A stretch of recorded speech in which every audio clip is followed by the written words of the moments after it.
Bien. Generalidades de cáncer gástrico, colon y pulmón, lo que vamos a tocar el día de hoy. Incluidos los tamizajes y algo que le gusta cáncer. En realidad es bastante mínimo porque los otros temas ocupan mucho.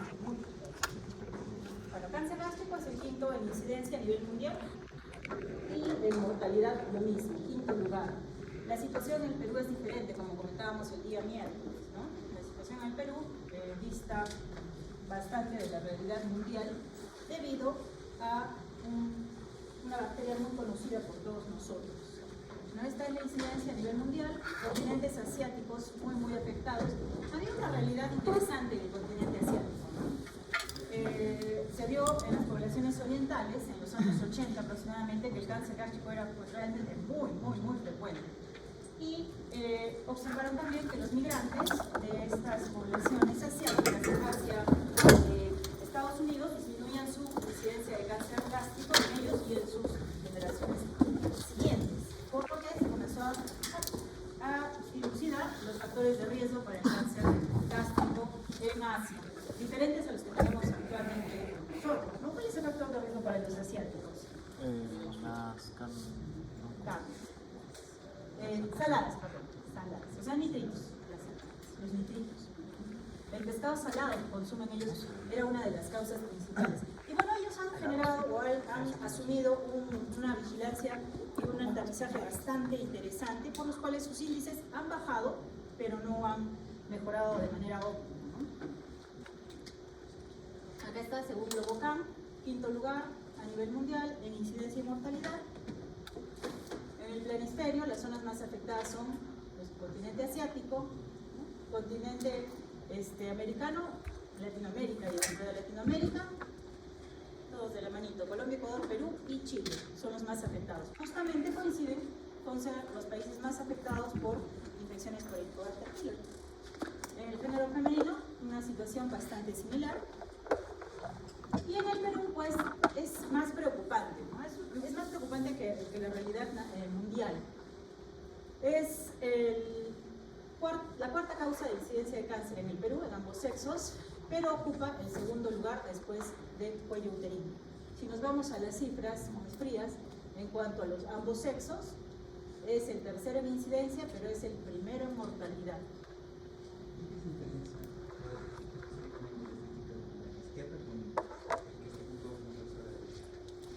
¿Esta incidencia? Ajá, por su incidencia es el cuarto. Sí, no he considerado acá cervix. Sí, yo también he observado eso, pero habría que escribir una carta al Globocam para que nos aclare, porque también me he dado cuenta de que hay algunas cosas que no coinciden. Sí, es cierto, es cierto. Buena observación. Yo les diría que le hagan caso a este es el más real. Justo les comenté en la anterior clase que hubo una reunión del ESMO en Lima hace poco en el que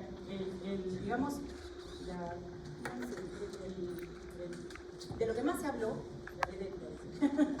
de lo que más se habló en este congreso fue de cáncer gástrico por su alta incidencia y mortalidad. Y ellos decían que era una preocupación de salud pública a nivel nacional.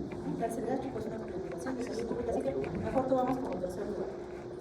Pero el que más mata sí está considerado el que más mata.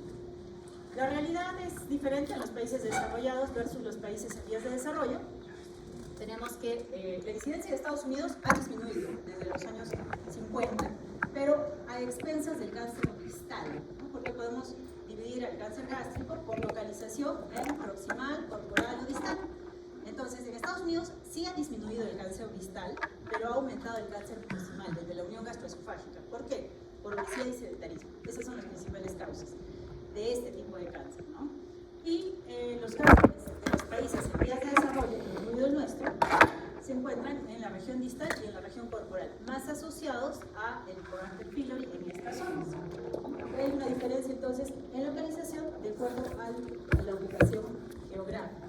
2 veces más frecuente en varones que mujeres, más frecuente también en hispanos, afroamericanos y asiáticos, versus la raza blanca. Los cánceres proximales, la diferencia geográfica, ¿no? Nosotros no tenemos tanto cáncer gástrico de la parte proximal, a diferencia de los americanos. El diagnóstico en etapas tempranas. Este es un dato curioso. El diagnóstico en etapa temprana peruana va a permitir curación del cáncer gástrico. Así con lo malo que es, va a permitir su curación. En Estados Unidos, con todos los adelantos y todas las ventajas que tienen allá en cuestión de salud, solo diagnostican este cáncer en etapa temprana en 10% de los casos. En Japón, 30-50%, por eso de sus unidades móviles de tamizaje de cáncer gástrico, ¿no? El que mencionaba la otra vez. Pero el 30-50%, si este cáncer se diagnostica en etapa temprana, es decir, un cáncer early, que ahorita vamos a ver de qué se trata, la curación es del 90%. ¿Cuánto creen, qué porcentaje creen ustedes que se diagnosticará en nuestro medio? Si en Estados Unidos es 10%, y 1% hay así, siendo bueno, de verdad, no se diagnostica en etapa temprana el cáncer gástrico, por lo tanto nuestras tasas de curación son muy bajas. Ese es el problema, por lo cual es una cosa seria de salud pública, ¿no? Hablando de salud pública. La sobrevida global es de 33.3%, a los 5 años 55% cuando no hay ganglios ocupados, pero cuando hay ganglios 20%. 50% son resecables en el momento diagnóstico, es decir, se pueden operar, pero no se dan en estadios tempranos. ¿Listo?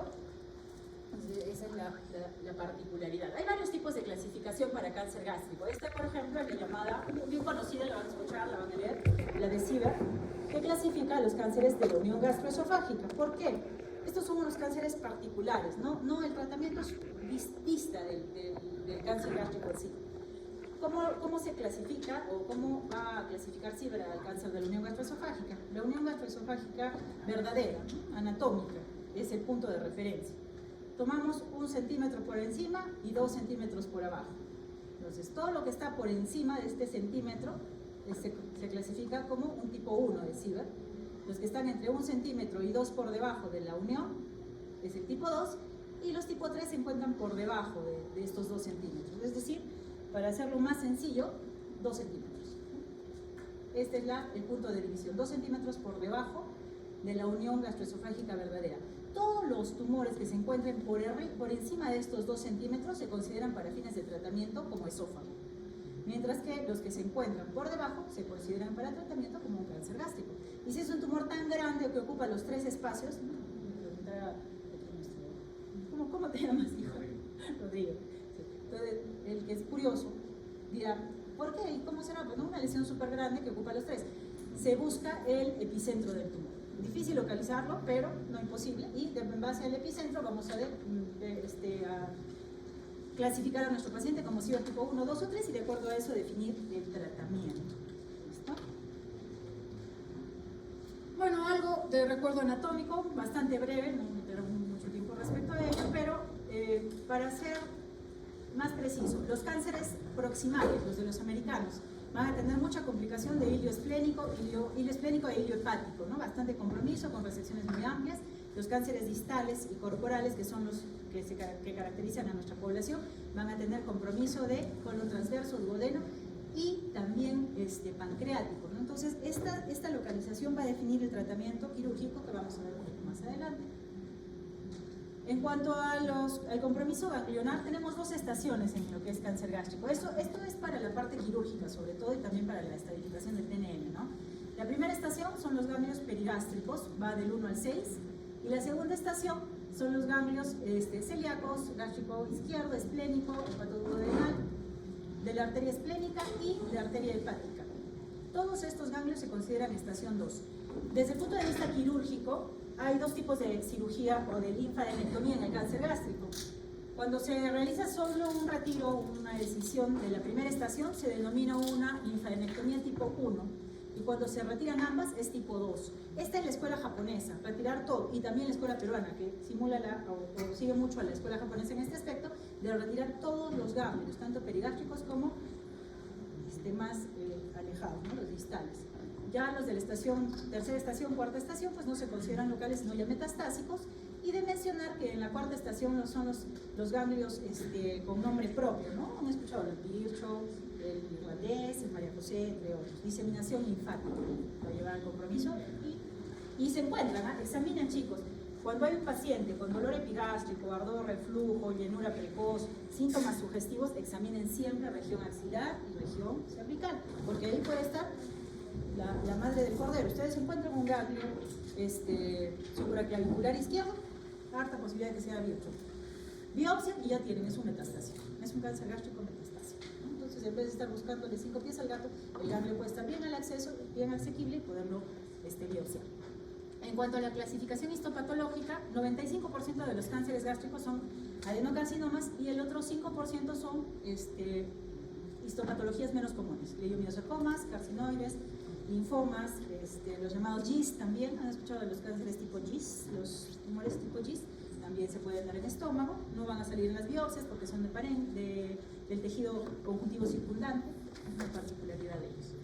En cuanto a la clasificación clásica, la clasificación de Lauren, que aún es vigente, aunque data de 1960, sí se sigue usando, incluso en la charla que se dio en el del ESMO en Lima, la última charla, hablaban de esta clasificación, la volvían a mencionar. Lo dividen en tipo intestinal y tipo difuso, siendo los de tipo intestinal característicos de una gastritis atrófica y una metaplasia, es decir, esa evolución que ahorita vamos a ver, que lleva desde una mucosa normal hacia un carcinoma in situ e invasivo. Este intestinal es el que se produce en las poblaciones de alta incidencia, los países en vías de desarrollo, y tenemos que se da más que nada en varones versus las mujeres, también son pacientes de edad incrementada, la diseminación es más que nada hematógena. En cambio, los difusos, hay cierta asociación, bueno, estudios anecdóticos que lo relacionan con la sangre tipo A, algunos en contra, algunos a favor, pero como lo han colocado en esta bibliografía. Más casos en mujeres versus varones, son mujeres más jóvenes, y está asociado a los pobremente diferenciados y los cánceres de tipo de células en anillo de sello, ¿no? Que seguramente han escuchado. La diseminación es linfática y transmural en estos casos, y es lo que más vemos en los países desarrollados, Estados Unidos, Europa Occidental, por ejemplo. Esta es otra clasificación que hace un paralelo entre la de Lauren, que data de 1965 para ser precisos, y la Organización Mundial de la Salud, que data del 2010. Esto sigue vigente, lo he revisado, porque como yo ya hice la residencia hace muchísimos años, dije, no va a ser que haya otra clasificación, y no, sigue estando vigente la del 2010, donde el tipo intestinal que veíamos se corresponde a los tipos papilar, tubular y mucinoso. En adenocarcinoma ustedes van a ver la patología y va a decir adenocarcinoma tipo tubular, adenocarcinoma tipo papilar. Los difusos, que son los de los países desarrollados, están más asociados a las células en anillo de sello, cuando hablamos de la clasificación de la Organización Mundial de la Salud.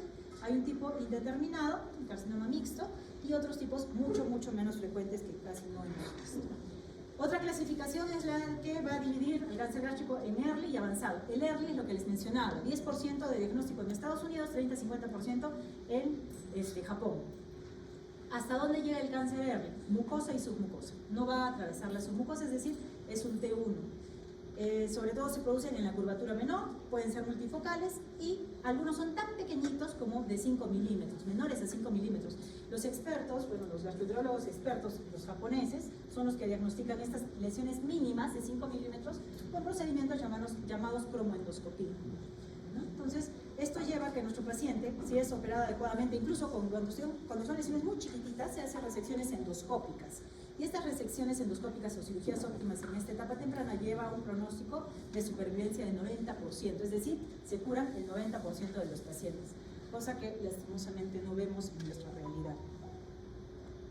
Si hablamos de un cáncer avanzado, es el que ya sobrepasa la submucosa, ¿no? Va a llegar a las capas profundas y tiene la famosa clasificación de Borman, que la van a leer en múltiples informes, en su práctica diaria. ¿Sí? Bien frecuente de que describan el estado o la clasificación de Borman del paciente, ¿no? Desde una lesión polipoidea en un tipo 1, pasando por una lesión ulcerada con bordes elevados, una 3, que es bordes infiltrantes, y la cuarta, que es la llamada linitis plástica, que ya infiltra prácticamente todas las capas, y es la llamada bota de cuero, ¿no? El estómago se vuelve como una textura sumamente dura y no maleable. Bueno, acá son lesiones pequeñas, nunca vamos a encontrar en el Perú diagnósticos tan tempranos, ¿no? Parecen pólipos, pero en realidad son lesiones tipo early, que pueden ser resecadas, y el pronóstico es curación del paciente. En cuanto a la etiología y factores de riesgo, tenemos los cánceres familiares, pueden estar asociados, como hemos visto, ¿no? En tanto el cáncer de próstata, el cáncer de cervix y mama, asociación con familiares de primer grado, pero pueden compartir costumbres, hábitos, ¿no? Las familias que se reúnen a hacer su parrilla, comen salado, comen sus carnes, embutidos todos los fines de semana, interdiario, entonces pueden estar inmersos en este grupo. Mutaciones germinales reconocidas, sí, también están presentes, pero en menos del 3% de los casos. Una de las más conocidas es el cáncer gástrico difuso hereditario. Son muy jóvenes estos pacientes, esto llama la atención. 37 años es la edad promedio de presentación del cáncer gástrico en estos pacientitos. Y a lo largo de la vida pueden llegar a tener el cáncer gástrico en un 83% de los casos. La alteración es alteración de la E-caderina, la que causa la unión de células, y su transmisión es autosómica dominante. Gastrectomías profilácticas están contempladas en estos pacientes. Miren, 37 años, gastrectomía profiláctica entre los 20 y los 40 años para los portadores con mutación demostrada.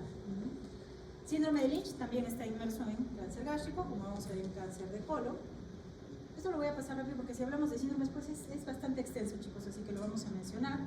La poliposis intestinal juvenil también está inmersa, el síndrome de Peutz-Jeghers, la poliposis anematosa familiar, igual que en colon, y otros un poquito menos conocidos. Difraumenia es uno que solemos ver en algunos casos, mutaciones del gen de ataxia telangiectasia, igual, entre otros.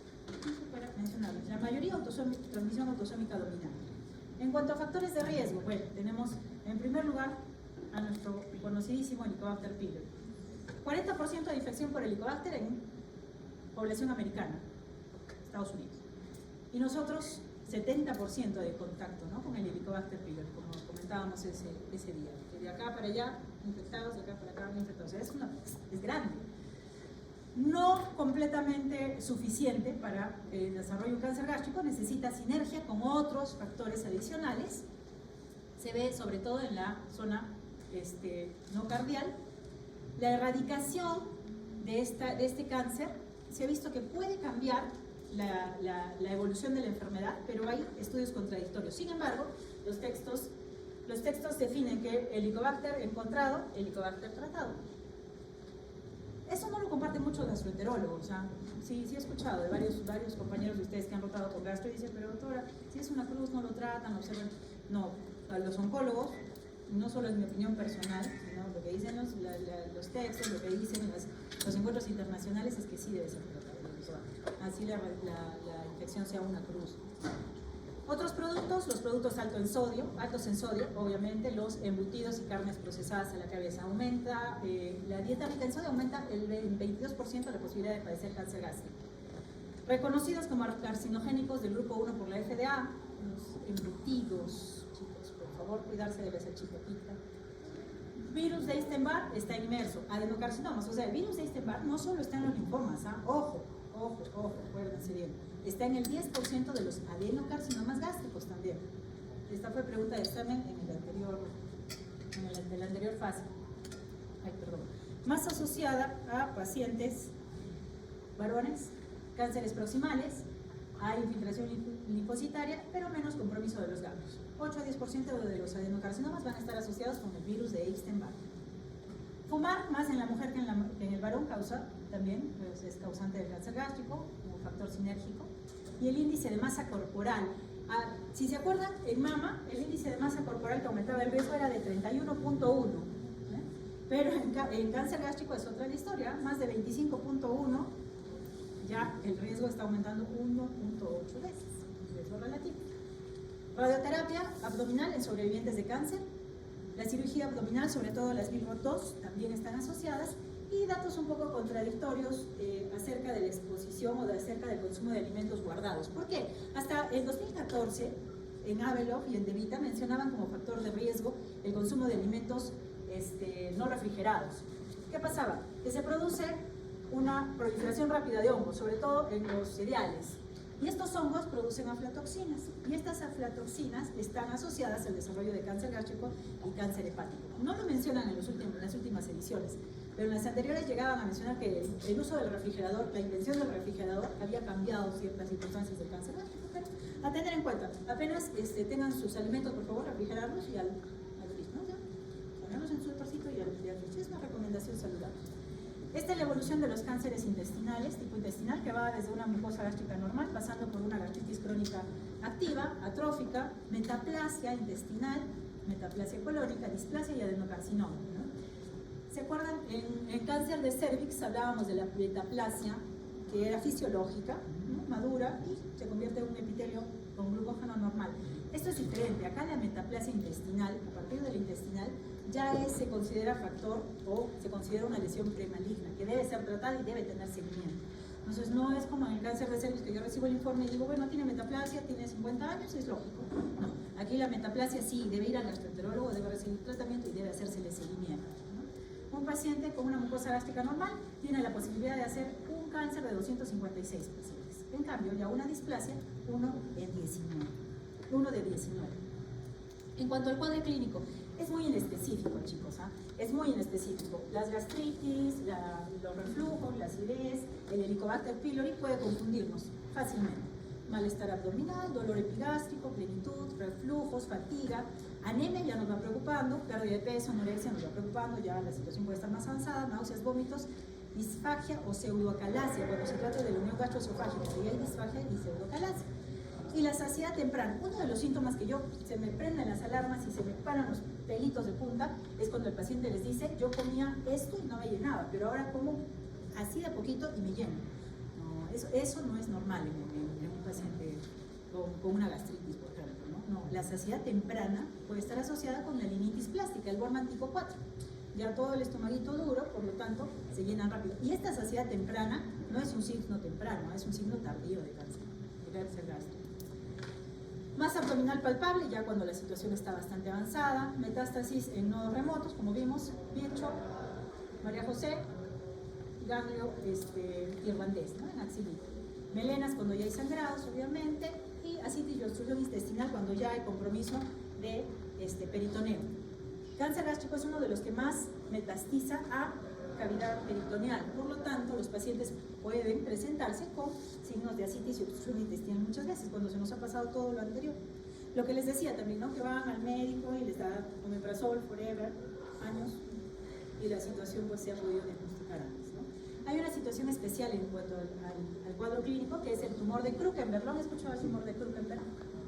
¿Qué es el tumor de Krukenberg? Ovarios, ¿no? Cosa particular. Así es. Y hay una cosa que tiene que cumplir el tumor de Krukenberg, y es que sea un gástrico primario que ha metastizado a ovarios, ambos ovarios, que sea por células en anillo de sello y que tenga cambios desmoplásticos. Esas son las características del Krukenberg. Son pacientes jóvenes que generalmente tienen factor hereditario.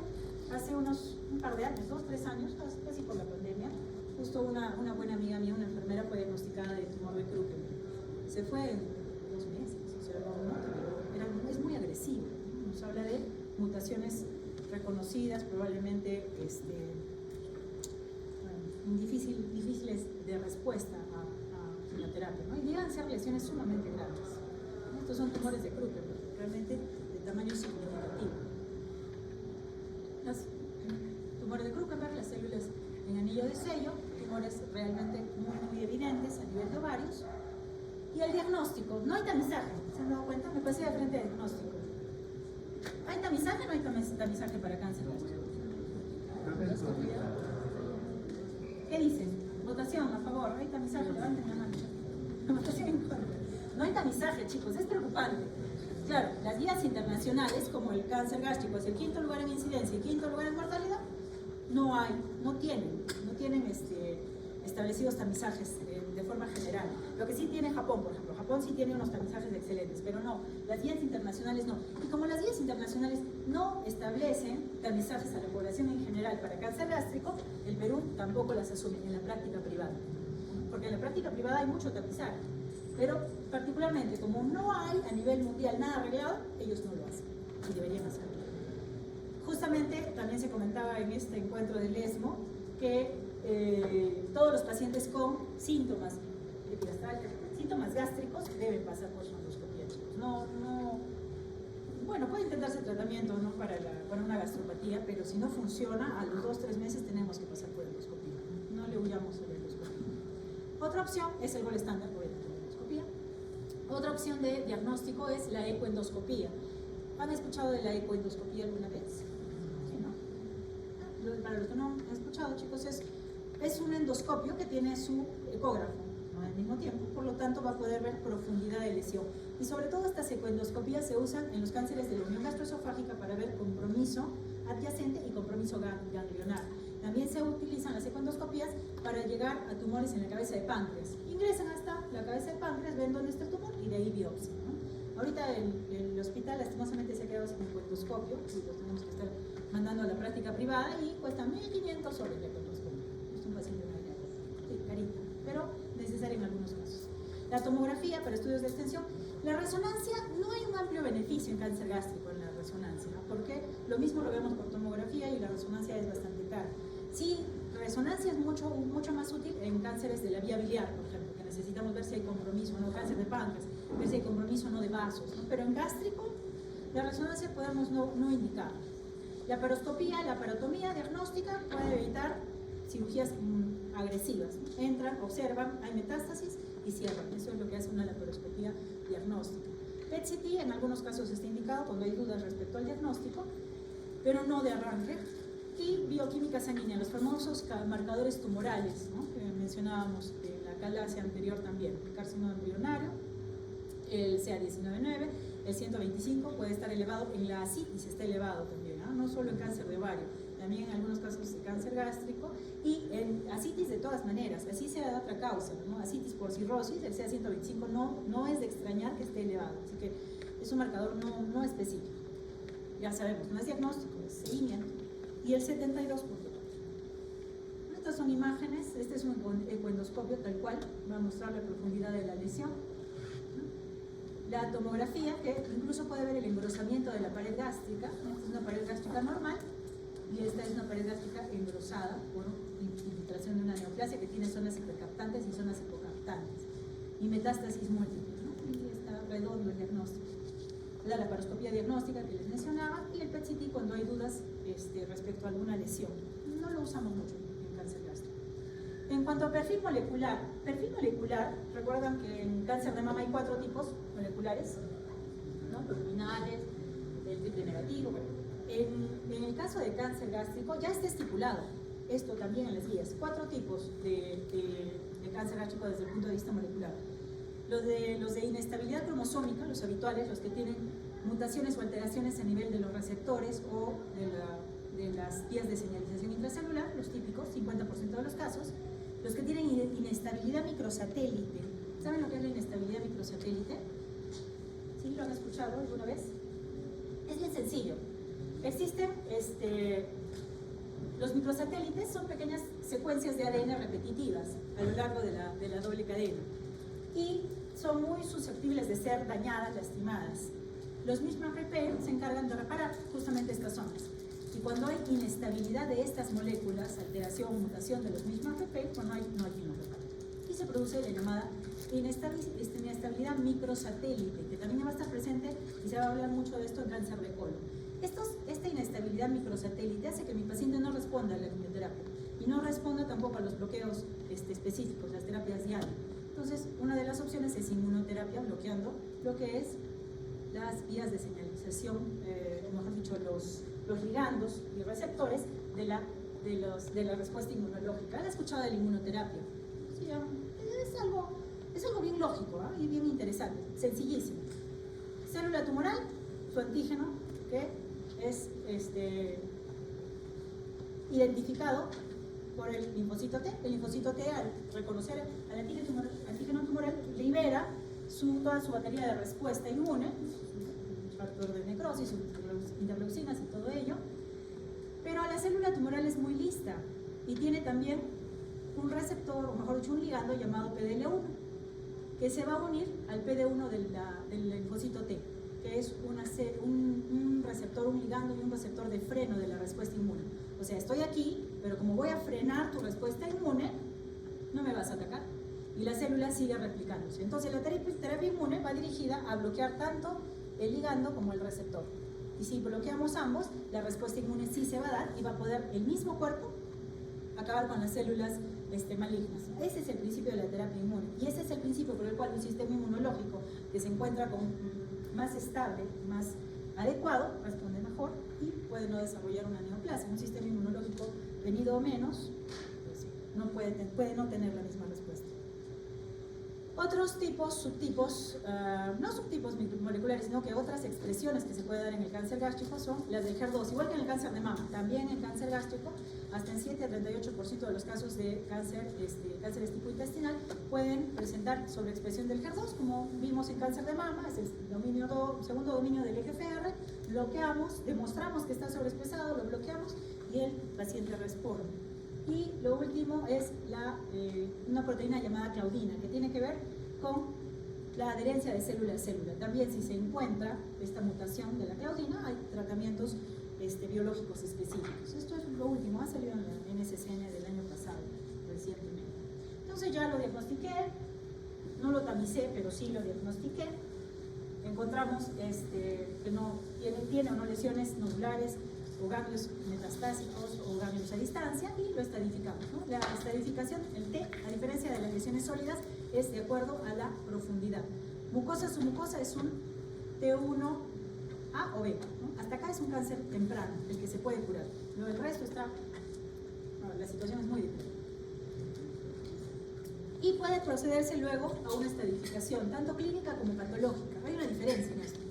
Clínicamente yo puedo suponer que la lesión llega hasta cierta profundidad con una ecoendoscopía, ganglios, en la tomografía puedo ver que hay compromiso ganglionar, sospecharlo, y bueno, las metástasis, ¿no? Pero cuando se opera al paciente, finalmente se ve la realidad y cambia la estadificación. Entonces hay una clasificación clínica y otra patológica, ya con una cirugía de por medio. En cuanto a tratamiento, bueno, las lesiones T1A que van hasta la mucosa, son early, se pueden tratar por resección endoscópica o cirugía, gastrectomías totales o subtotales.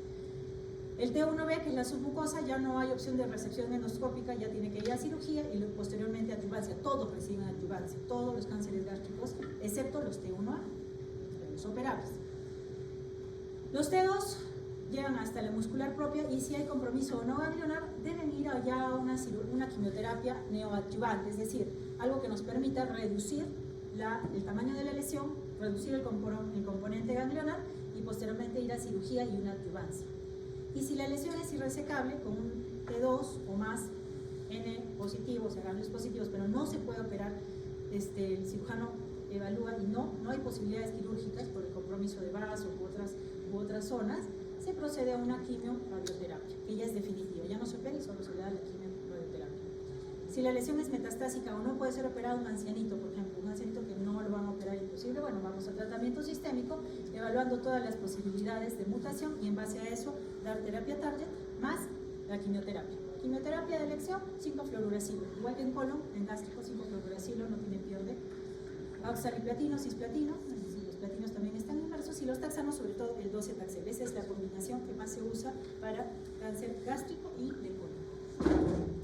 Bueno, en cuanto a las cirugías, va a depender del compromiso, ¿no? La área de compromiso. Si es una lesión pequeña distal, la cirugía no va a ser muy amplia, se va a hacer una reconstrucción y el paciente va a seguir con una vida relativamente normal. Pero si el cáncer es extenso, todo el cuerpo, la cirugía va a ser completa, o sea, van a sacar todo, momento, parte del hilo hepático, vaso, colon transverso. Son cirugías sumamente agresivas y los resultados a veces no son los más óptimos. Y el pronóstico dista muchísimo, ¿no? Desde un T1, vimos que eran los cánceres tipo early, que pueden tener sobrevidas cercanas al 90%, hasta un T4 o un estadio clínico 4, cuya sobrevida pues, es muy difícil. ¿Alguna pregunta de cáncer gástrico, chicos? ¿Todo claro? ¿No se duerman? Muy bien, cáncer de colon. Cuarta causa de cáncer a nivel mundial, quinta causa de muerte a nivel mundial. Países más afectados, los países desarrollados. Y una particularidad en Latinoamérica, ¿no? Argentina. ¿Por qué? Carne roja. Clarísimo, está claro como el agua. Igual, el comportamiento del género femenino muy similar. El cáncer de colon es otra historia versus el cáncer gástrico. El cáncer de colon es 100% operable hasta donde se pueda, incluso metastásico se opera. Así que eso, más la evolución lenta que tiene, la buena tolerancia al tratamiento, es yo cuando veo al paciente con cáncer de colon digo, por suerte no es un gástrico, por suerte no es un páncreas. O sea, es más optimista la situación con el cáncer de colon. No está dentro de los tops de mortalidad ni de incidencia en el Perú. Pero no por eso le vamos a restar importancia, ¿no? A nivel nacional, igualmente, cáncer de colon está como tercero en los varones, cuarto en las mujeres, en incidencia. Y para factores de riesgo hay dos cosas sumamente importantes: la edad y la presencia de pólipos. A partir de los 50 años se decía que debía ser el tamizaje. Mejor dicho, todos teníamos la idea de que a partir de los 50 años se tamizaba, pero no, chicos. Las últimas guías establecen que debe ser a partir de los 45 años. Empezamos a los 45 años, según las últimas guías de la NCCN. Si yo hago una colonoscopia sin ningún síntoma, tengo la posibilidad de encontrar un cáncer invasivo en 2%, hasta en 2% de los casos. Un in situ, un cáncer colorectal in situ, en 1.6%, un adenoma grande, los adenomas son muy frecuentes, hasta en 10%, y un adenoma de cualquier tamaño, hasta en 30% de los casos. O sea, si sumamos y todo, esta colonoscopia es rendidora. O sea, yo hago una colonoscopia y voy a encontrar lesiones, hasta en un 30 a 40% de los casos. Así que 45 años, chicos, por favor, familiares que tengan, sus papás, que pasen su colonoscopia. No le tengan temor a la colonoscopia. Más afectados los varones versus las mujeres, no sé por qué acá se ha desconfigurado, pero varones más afectados que mujeres. La localización geográfica, más afectados los países desarrollados, tiene que ver con la dieta y el sedentarismo, obviamente. En Estados Unidos ha comenzado a disminuir los índices de cáncer de colon, pero ha aumentado en poblaciones que están occidentalizándose, ¿no? Japón, Corea, China. Ha comenzado a aumentar en estas poblaciones donde no era tan frecuente. ¿Qué se vio en Estados Unidos? Que los tamizajes son tan buenos que el cáncer de colon comenzó a disminuir, pero comenzó a aumentar el de recto en jóvenes de entre 20 y 49 años. Esto ha sido una de las causas por las cuales las guías han bajado el punto de corte del tamizaje de la edad, ¿no? A 45 años. Etnicidad, ¿tiene relación? ¿No tiene? Sí. Judíos askenazis tienen más cáncer de colon asociado a la mutación APC, es decir, a la poliposis adenomatosa familiar. Afroamericanos los afroamericanos tienen mucha patología, o sea, tienen más patología oncológica, ¿no? en cuanto a etnicidad. Y los afroamericanos, más mutaciones de los mismos RP y por lo tanto peor pronóstico, ¿no? Recordamos a uno de mis favoritos, falleció por un cáncer gástrico a una edad temprana, 45 años. Inestabilidad microsatelital. Es muy probable que haya tenido una mutación de la estructura. La localización de la lesión, importante. Diferencias entre cáncer de colon derecho e izquierdo. Muchas, muchas. Al punto de que casi se habla de que son dos cánceres diferentes. Colon derecho incluye al ascendente y es muy malo, muy malo. Hay más inestabilidad microsatelital, hay menos respuesta a la quimioterapia, por lo tanto, más respuesta a tratamientos caros como la inmunoterapia. Tienen más anemia desde el punto de vista clínico, mientras que los del lado izquierdo tienen más opciones terapéuticas, responden mejor, son pacientes más ancianos, hay inestabilidad cromosómica que es la habitual y por lo tanto van a ser de mejor pronóstico los izquierdos. Los derechos no, los derechos son de peor pronóstico. ¿Cómo nos acordábamos? Tenía un colega que ya no trabaja con nosotros, pero él era medio izquierdista, era medio sur, y me decía que, no, acuérdate, en colon la derecha es mala, la derecha es mala. Yo siempre me acuerdo de eso. La derecha es la que tiene la inestabilidad microsatelital. Muy bien, antecedentes familiares de todas maneras están inmersos. Uno o dos familiares afectados, el primer y hasta el segundo grado, con menos de 60 años, presencia de adenomas o polimorfismo, alta sospecha de cánceres familiares. Pero también puede estar asociado al medio ambiente, los parrilleros. Ahora, si hablamos de medio ambiente, tenemos una tabla de resumen de Vita, que está bastante interesante, con una explicación también muy buena. Aumento de la incidencia asociada a dietas ricas en calorías, dietas ricas en carbohidratos, carnes rojas, sobrecocción de las carnes, dudoso, pero sí se menciona también, consumo de grasas, exceso de consumo de alcohol, sobre todo asociado al cáncer de recto, fumar, vida sedentaria, obesidad y diabetes. Y todos estos factores aumentan la incidencia, aunque la diabetes puede ser un factor independiente que está asociado más bien a los hábitos y a la herencia. Y factores protectores, interesante. Dieta rica en fibra, dudoso, pero se recomienda, siempre recomiéndenlo por favor.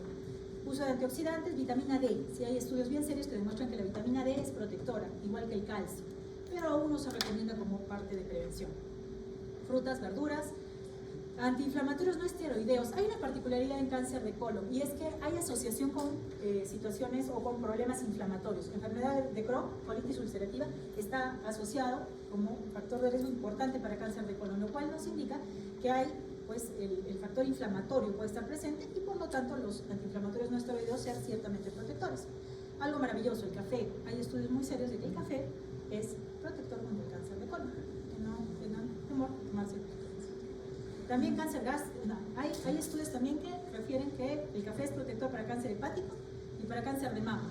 Chicas, nuestro café no tiene ningún problema, siempre y cuando no nos dé hambre. Consumo de calcio, magnesio, bifosfonato y estatinas, también hay estudios contradictorios, pero se podría decir que son protectores. Biomarcadores.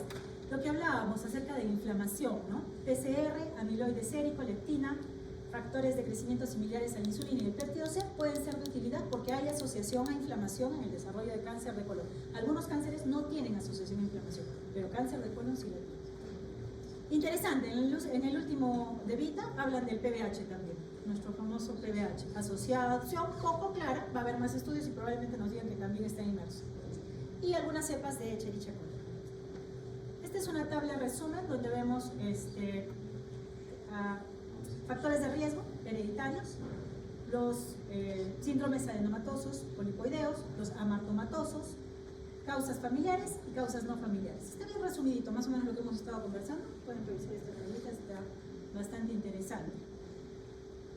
Poliposis adenomatosa familiar, parece un alien, ¿no? El colon. Esa es la poliposis adenomatosa familiar. Si está reconocida la mutación,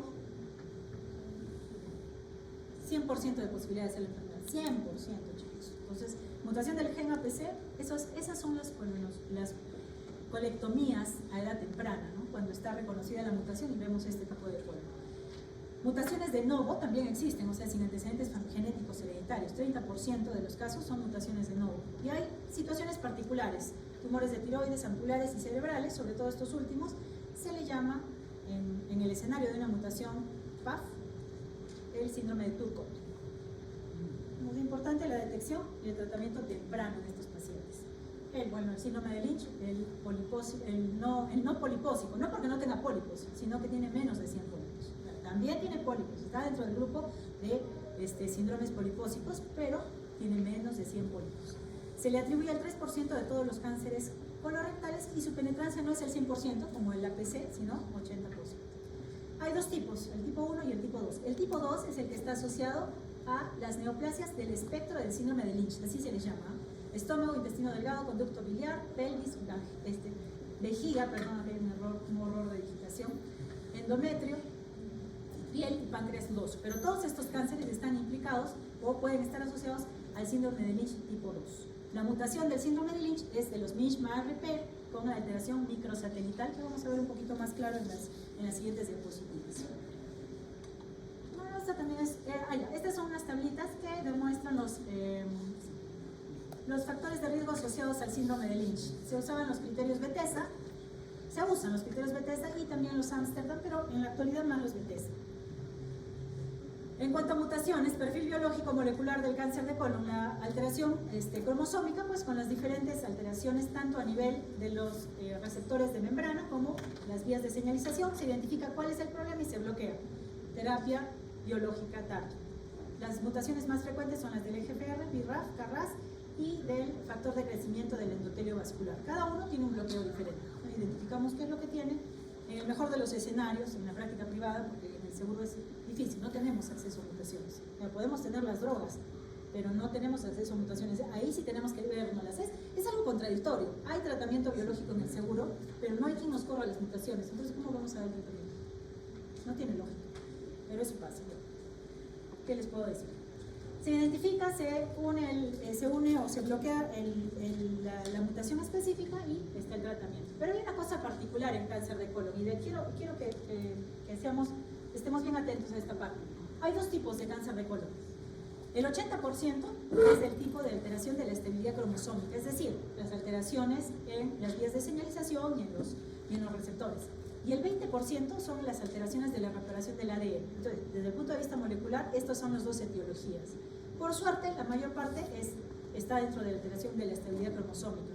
Son esos pacientes que se han expuesto toda su vida a la carne roja, a la parrilla, entre otros, y que desde una mucosa normal pasan a un adenoma y posteriormente, en 10 años aproximadamente, a un carcinoma. ¿No? 10 años de evolución. Son pacientes que son diagnosticados a mayor edad.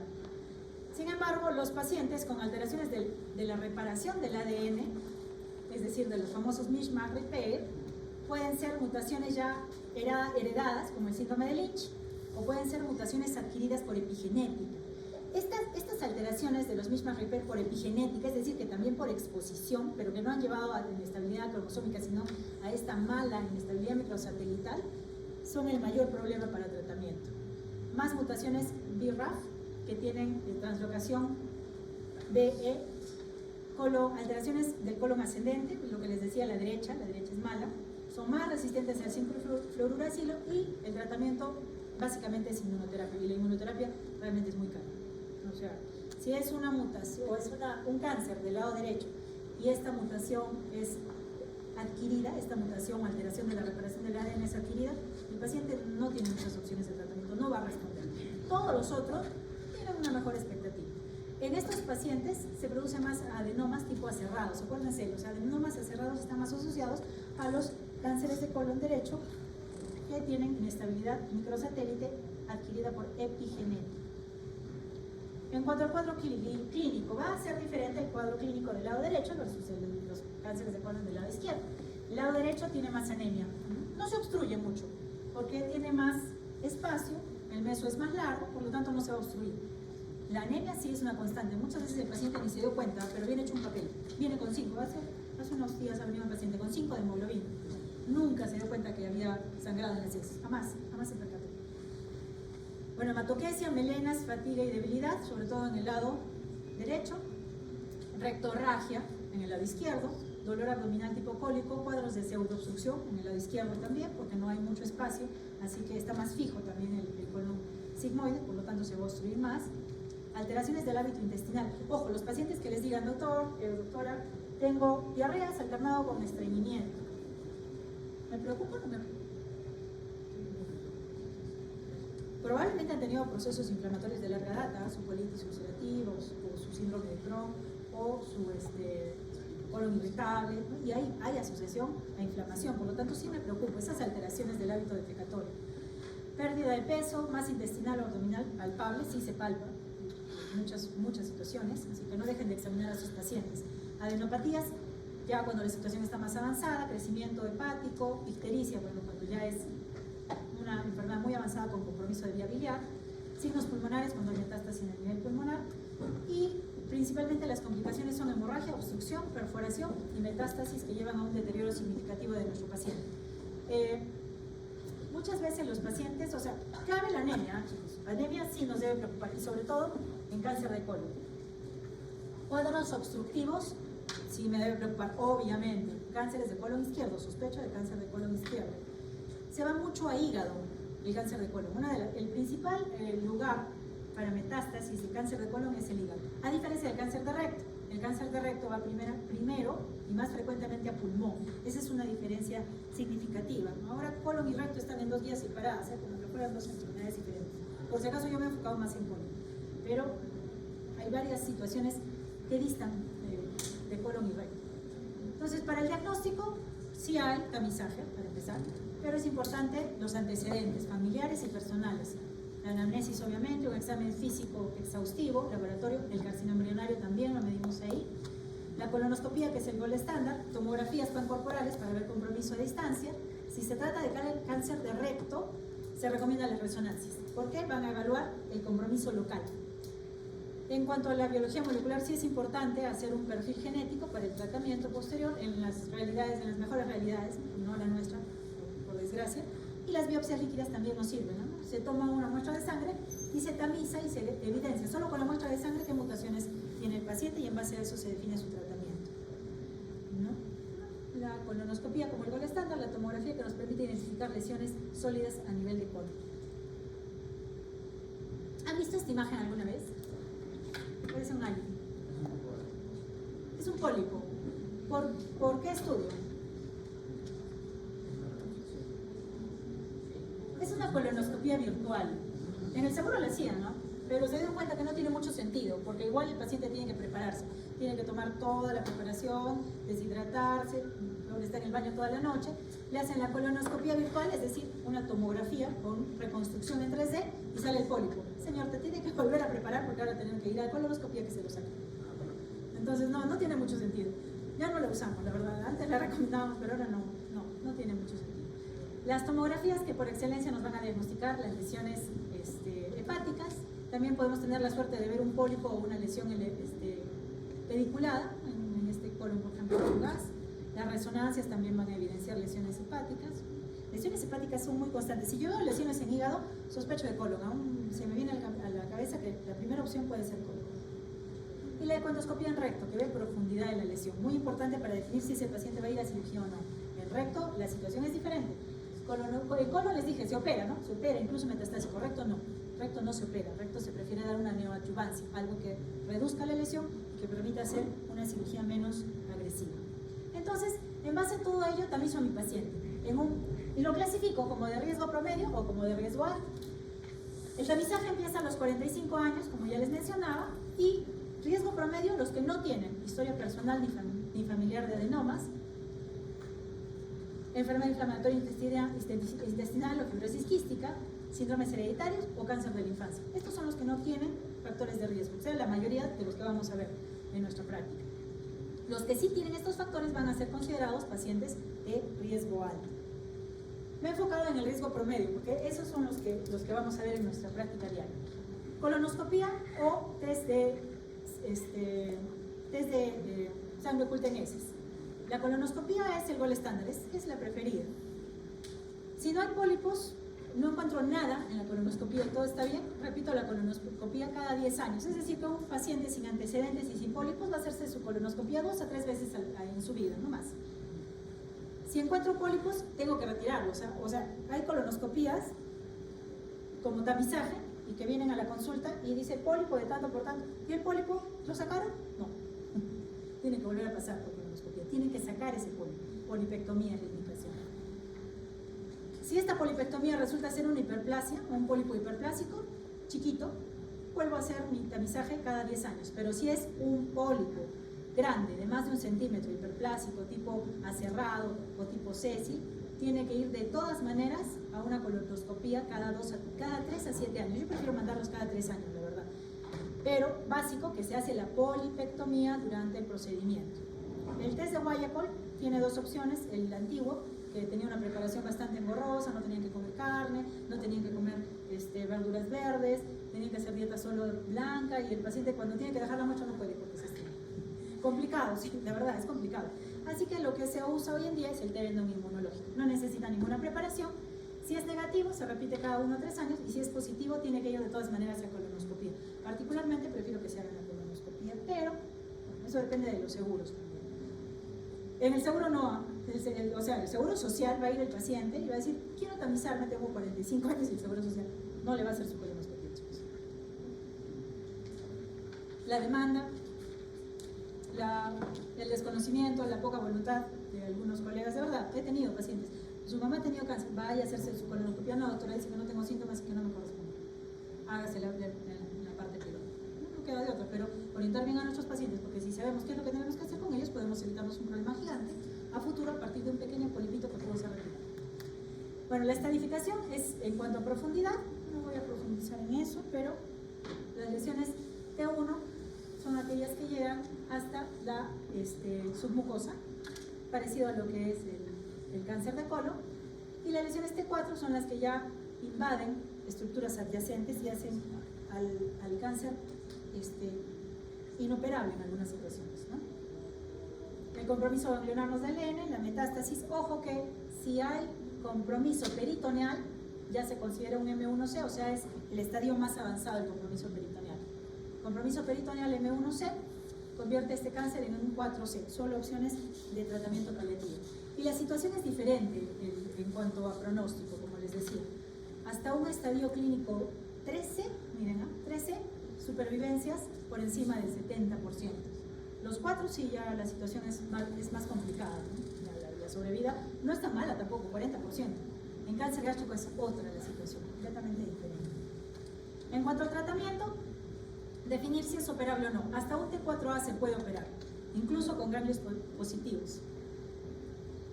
Se hacen colectomías en bloque, linfadenectomías regionales, tipo de 1, de 2 que les mencionaba,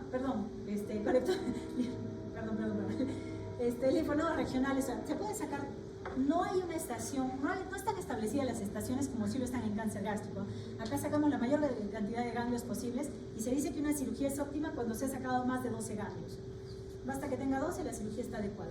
Y posteriormente se va a adyuvancia. Si el cáncer no es operable, puede irse a una neoadyuvancia, algo que reduzca la lesión, y posteriormente igual una colectomía en bloque con linfadenectomías. Y si el cáncer es irresecable o metastásico, hay que valorarlo. Es lo que les mencionaba. Puede ser operado el paciente con cáncer de colon metastásico a hígado y pulmón si las metástasis son oligometástasis, es decir, una en hígado, una en pulmón. En una primera instancia se opera el primario y luego se operan las metástasis. Si no se puede operar, bueno, va a tratamiento sistémico a base de 5-fluoruracilo más una terapia target, identificando cuál es la mutación presente. Después de recibir tratamiento sistémico, se evalúa la posibilidad de una cirugía de segunda intención si es que ha quedado alguna metástasis. O sea, el cáncer de colon es 100% operable.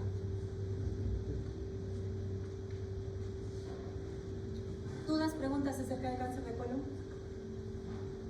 Rodrigo.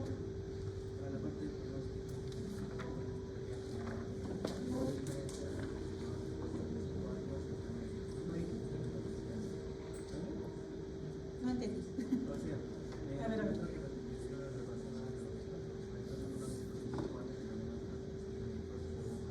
5 años es el punto de corte para todos los cánceres. Bueno, es que este ha sido un seguimiento a 2 años. Pero es bastante similar, o sea, se mantienen las líneas, ¿no? Es de mucho mejor pronóstico, pero sí, observador. Muy bien. Cáncer de pulmón. Cáncer de pulmón, la situación de cáncer de pulmón es diferente hoy en día. Cuando yo hice la residencia, el cáncer de pulmón no era el top, pero sí se pensaba y se vislumbraba que esto iba a pasar. Primera causa de cáncer a nivel mundial, nuevos casos, y primera causa en mortalidad, es el que más mata. La mayor incidencia está en los países asiáticos, pero por densidad poblacional.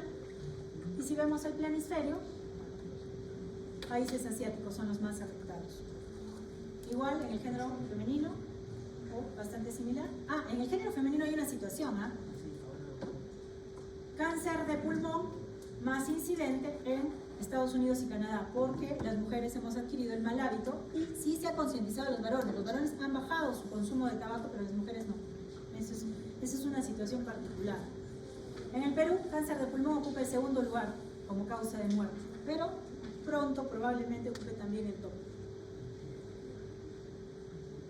Muy bien, entonces, más frecuente, anteriormente era más frecuente en varones versus mujeres, pero ahora está igual, porque las mujeres han aumentado su consumo y como les decía, la incidencia ha bajado, pero a expensas de los varones.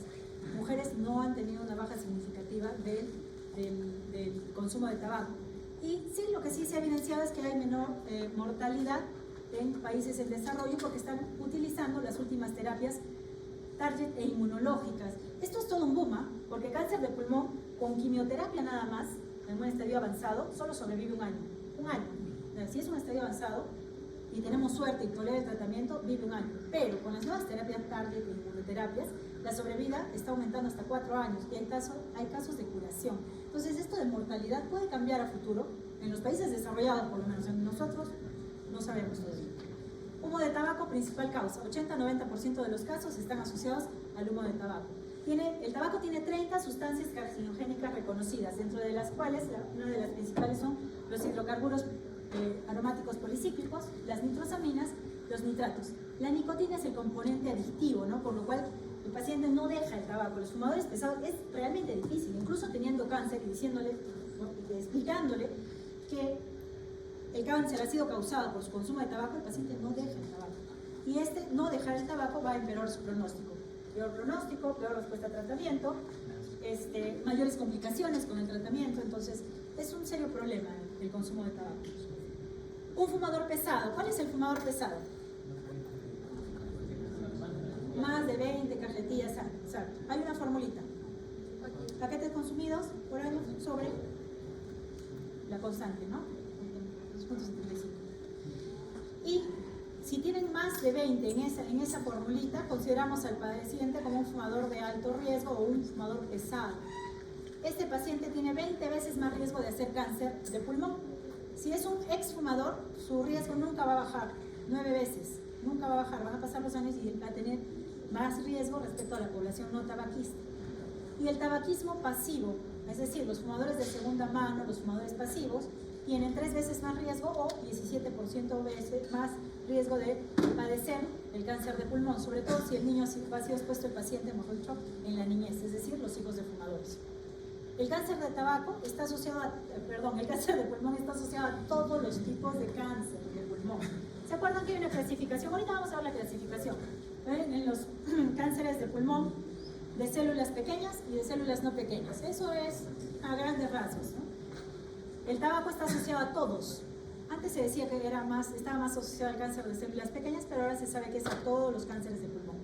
La contaminación ambiental también está implicada, el uso de radón por presencia de uranio en el suelo, el uso de amianto o asbesto.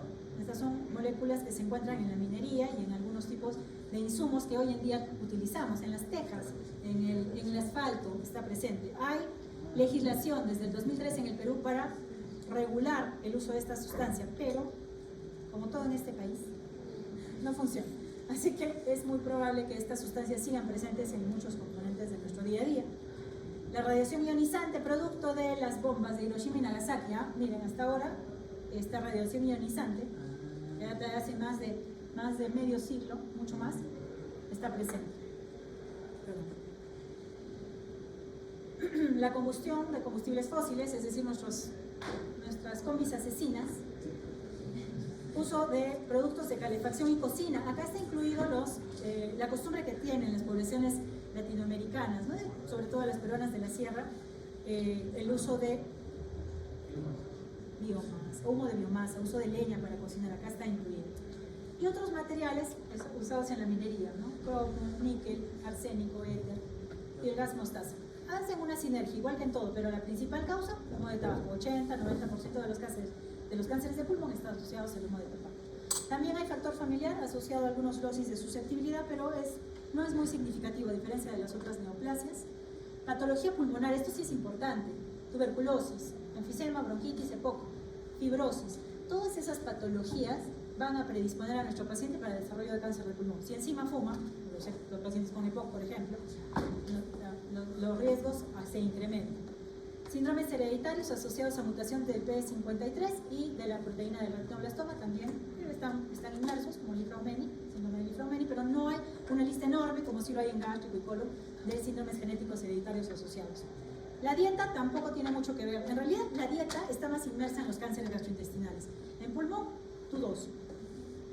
Y mutaciones, hay mutaciones específicas, pero sí es de denotar la mutación de los exones 19 y 21. El exón 20 también, pero vamos a ver más adelante por qué el 19 y el 21 son importantes. Pero sí hay mutaciones bien características que permiten tratamientos también específicos. El cese del hábito tabáquico, como les mencionaba, tiene mejores resultados de tratamiento. Así que lo primero en un fumador pesado, en un fumador que tiene cáncer, es suspenderle el tabaco. Cosa difícil, es bien difícil. ¿Salud?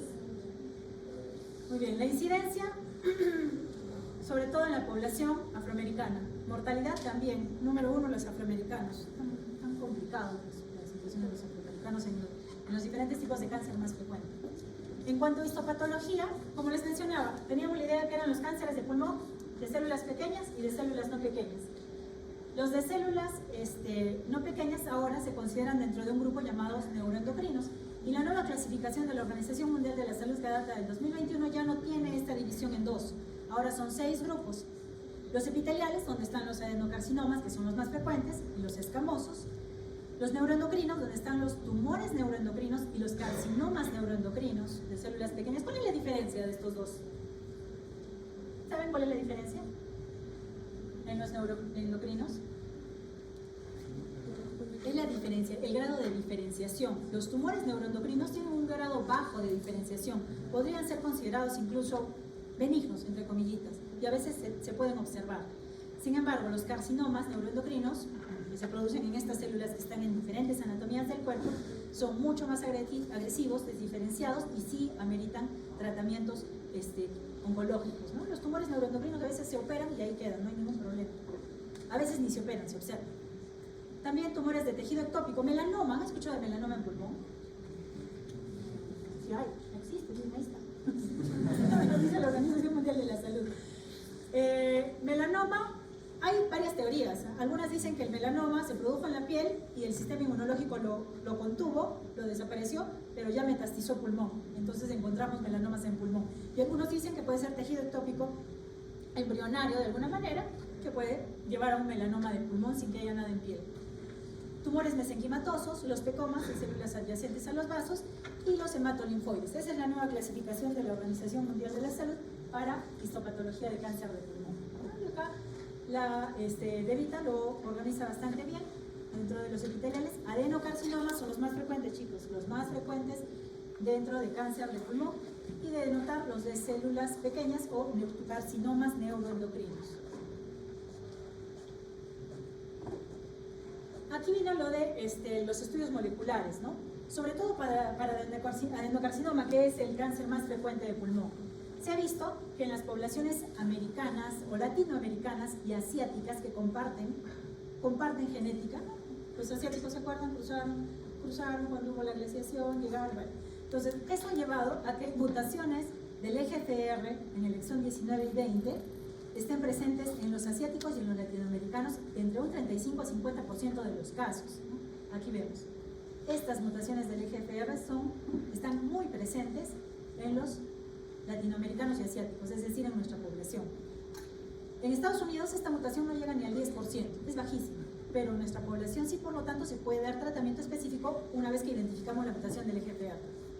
Se asocia a mujeres jóvenes no fumadoras. Entonces, si yo veo a una mujer joven con cáncer de pulmón, yo sospecho, primero, que es un adenocarcinoma, y segundo, que es muy posible que tenga mutación del EGFR y que puede ser tratada con tratamiento con pastillitas, tamotinib, por ejemplo, ¿no?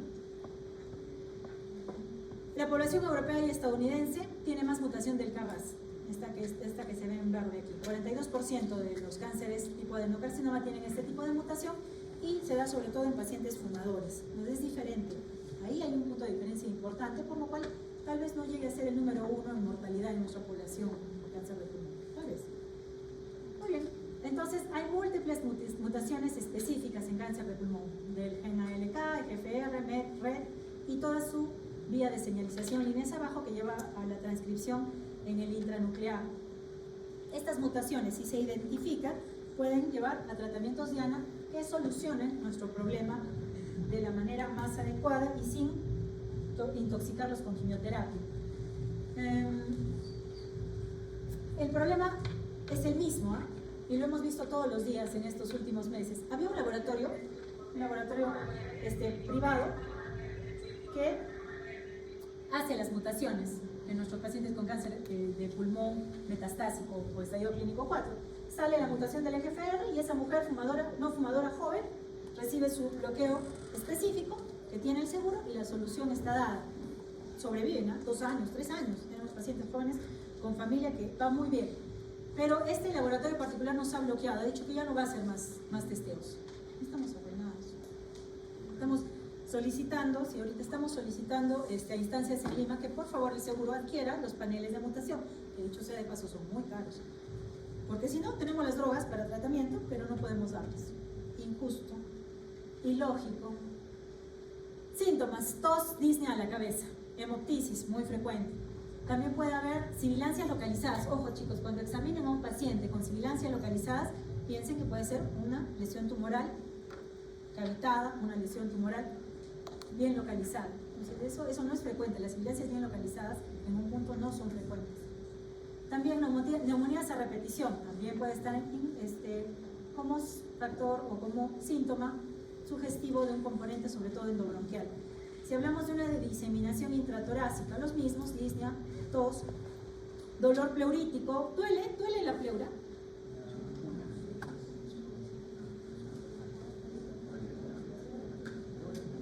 La parietal, es cierto, la que está adyacente a la pared torácica. La visceral no duele.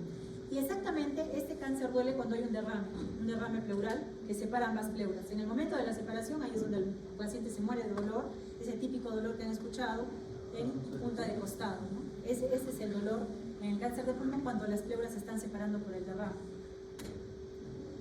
Bueno, también puede haber síndromes especiales, como vemos aquí, el síndrome de vena cava superior y el síndrome de Claude-Bernard Horner, producto de un tumor llamado de Pancoast. ¿Han escuchado el tumor de Pancoast? ¿Qué es el tumor de Pancoast?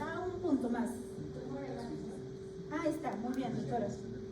¿Qué pasa con ese tumor? ¿Cómo se llama, doctorita? Más que metastizar, el tumor de Pancoast, que sí está en ápice, muy bien, doctora, es un tumor que va a horadar las vértebras y la caja torácica prácticamente por extensión local. Y en este extenderse a nivel local va a comprimir a veces el plexo cervical a nivel axilar y también a nivel supraclavicular y va a llevar al síndrome de Claude-Bernard Horner. ¿Se acuerdan cuáles son los signos del síndrome de Claude-Bernard? Miosis, ¿no? Son los 3 signos. Entonces, estos tumores de Pancoast, ojo, ve un paciente con estos signos, posibilidades de que tengan su tumor de Pancoast. Y el síndrome de vena cava superior, ¿han hecho ya las emergencias oncológicas? No han hecho, ¿no? Ya, eso lo van a hacer al final. Pero es interesante. Todo lo que es emergencias oncológicas lo van a ver en emergencia, cuando hagan su internado, cuando hagan su residencia de diferentes especialidades, van a ver emergencias oncológicas, o sea, les llegan todos los días, así que hay que estar con los 5 sentidos en esa clase. Pero para adelantar un poquito, cáncer de pulmón, sobre todo el de células pequeñas, es el que causa el síndrome de vena cava superior, y son pacientes que parecen Popeye, así, realmente, sumamente hematosos, pero el edema es esclavina, es decir, del tórax para arriba. Se le da el tratamiento y el paciente se desciende, como un globito. Tratamiento local sobre todo, ¿no? Radioterapia, en casos excepcionales, cirugía o quimioterapia. Ay, ¿qué pasó? ¿Quién era mi ayudante? Doctorita, por favor.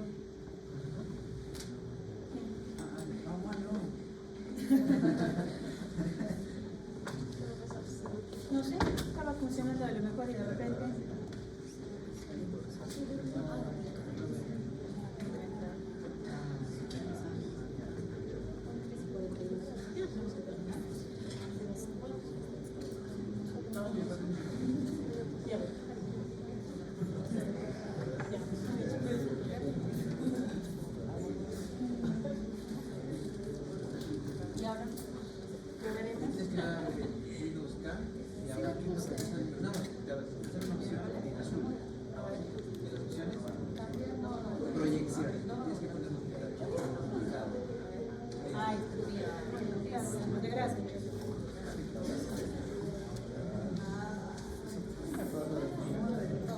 Signos de diseminación sistémica, pérdida de peso, anorexia. Acuérdense siempre, chicos, que la pérdida de peso, cuando yo les pregunto a los alumnos cuál es un signo de cáncer, y me dicen pérdida de peso. Sí, es cierto, pero en estadios avanzados, ¿eh? O sea, la pérdida de peso no va a ser inicialmente un estadio 1, 2, 3, 4. En el 4 es donde se da la pérdida de peso, la anorexia, la fatiga que es uno de los síntomas más difíciles de tratar. Dolor torácico, palpación de adenopatías supraclaviculares. Ojo que cáncer de pulmón tiene su diseminación linfática y si hay compromiso supraclavicular se considera todavía local, está dentro de N, no es metástasis. A diferencia del ganglio de Virchow, pues, que en cáncer gástrico sí es metastásico, en cáncer de pulmón no. Los supraclaviculares todavía se consideran dentro del compromiso ganglionar local. Hay una particularidad, los síndromes paraneoplásicos. Los síndromes paraneoplásicos van a estar asociados más que nada al cáncer de células pequeñas, es decir, a los tumores o los carcinomas neuroendocrinos. Mucho síndrome neurológico, Lamberito, encefalitis paraneoplásica. El paciente viene con cuadros neurológicos y en el fondo está su carcinoma neuroendocrino de pulmón. Fumadores, está más asociado al tabaco, el cáncer de células pequeñas o carcinoma neuroendocrino. Tamizaje, sí hay tamizaje. Hay tamizaje en pulmón, pero no para todos. Pacientes de alto riesgo, los cuales son pacientes de más de 50 años, con más de 20 paquetes cigarrillos año, sí tienen que ser tamizados. ¿Cómo? De forma anual, con tomografías de tórax de baja intensidad, para no irradiarlos mucho. Esa es la indicación. Todo el resto de pacientes, o sea nosotros, porque creo que no hay ningún fumador no deben ser tamizados, no. Solo los que tienen más de 50 años con más de 20 de índice de tabaco. Bueno, de todas maneras, esto no es rígido, ¿no? Debemos entrevistar a nuestro paciente respecto a exposiciones medioambientales, historia familiar, antecedentes de patologías pulmonares previas, entre otros. Entonces, ¿cuál es el gol estándar para ver las lesiones de pulmón? Tomografía. Definitivamente, la radiografía no nos sirve. Puede servir para casos de neumonía, para casos infecciosos. Los semiólogos, mejor dicho, los colegas de antaño son muy hábiles en radiografías. Creo que es algo que estamos perdiendo los más jóvenes y nos vamos de frente a las tomografías. Pero no está mal, porque en tomografía se ve todo el pulmón, se ven muy bien las lesiones del pulmón. PET-CT sí está indicado con estos pacientes porque el compromiso mediastinal me va a definir el tratamiento del paciente. Si no hay compromiso mediastinal, ese tumor se opera y probablemente, y si es pequeño, no va ni siquiera a adyuvancia. Pero ¿cómo sé que hay compromiso no a nivel de mediastino? A veces hay ganglios pequeñitos, pero pueden o no ser metastásicos. Me lo va a dar el diagnóstico, el PET-CT. Entonces, el PET-CT sí está, a diferencia de todos los otros cánceres que hemos visto, donde el PET-CT no se daba de arranque, el PET-CT para cáncer de pulmón sí es muy útil. Tomografía cerebral. ¿Por qué la tomografía cerebral? Pulmón, mama, melanoma son los tres principales cánceres que van a cerebro. Entonces, si yo encuentro metástasis múltiples cerebrales, pienso justamente en esos tres y los tengo que descartar. Tomografía abdominal, ¿por qué? Tendrá que ver pulmón con abdomen. ¿Seguirá? ¿Qué dicen? ¿Por qué pedimos tomografías abdominales en cáncer de pulmón? También gammagrafía ósea, el que ya mencionábamos. Lesiones tumorales a nivel cerebral que se ven por tomografía, a veces se ven mucho mejor por resonancia. La resonancia se lleva de encuentro a la tomografía del cerebro. Muchas veces tenemos una lesión en tomografía o con contraste incluso, y en la resonancia tenemos 20. Se da eso. Entonces, si tienen opción a resonancia en lugar de tomografía, no está mal. ¿Por qué? Por esta situación. Pulmón metastiza a suprarrenales.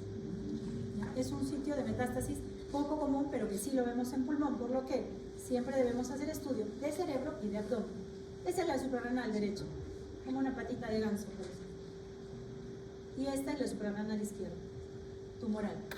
Entonces, acuérdense por qué pedimos tomografías de abdomen en el caso de cáncer de pulmón. El estadiaje, hacer un órgano sólido, nos lo da el tamaño de la lesión.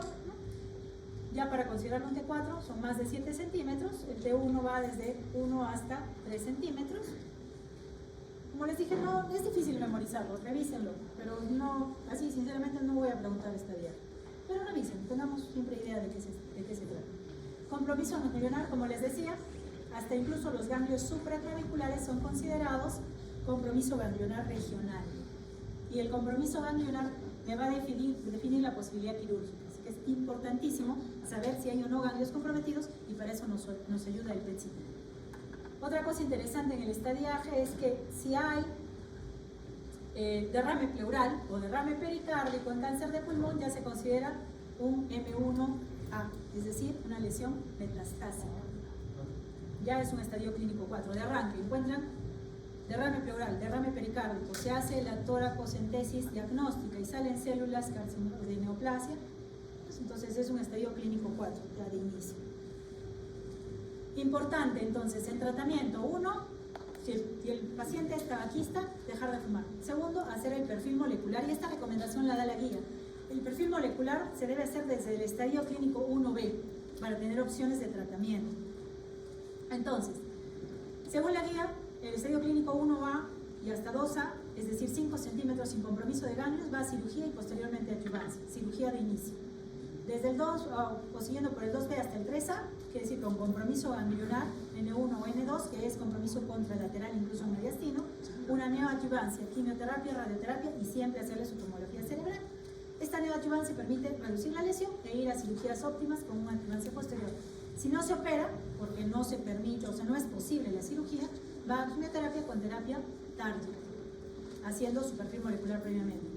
Si es un estadio clínico 3B a 4, es decir, hay ganglios en la estación 3, supraclaviculares, o es metastásico, puede ir a quimio-radioterapia definitiva, y si es metastásico, a tratamiento sistémico teniendo en cuenta el perfil molecular. Y esta es todas las opciones que tenemos de acuerdo a las mutaciones en cáncer de pulmón. Eso nos dice la guía del NCCN, ¿no?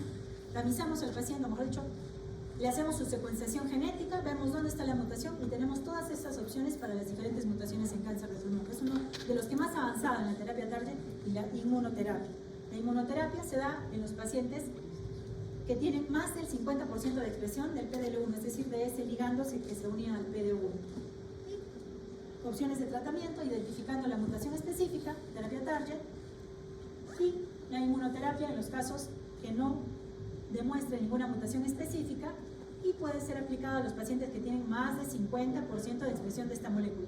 Si no tiene más del 50% de la expresión en PDL1, que es el ligando que se unía al receptor de freno, entonces no vale la pena darle inmunoterapia.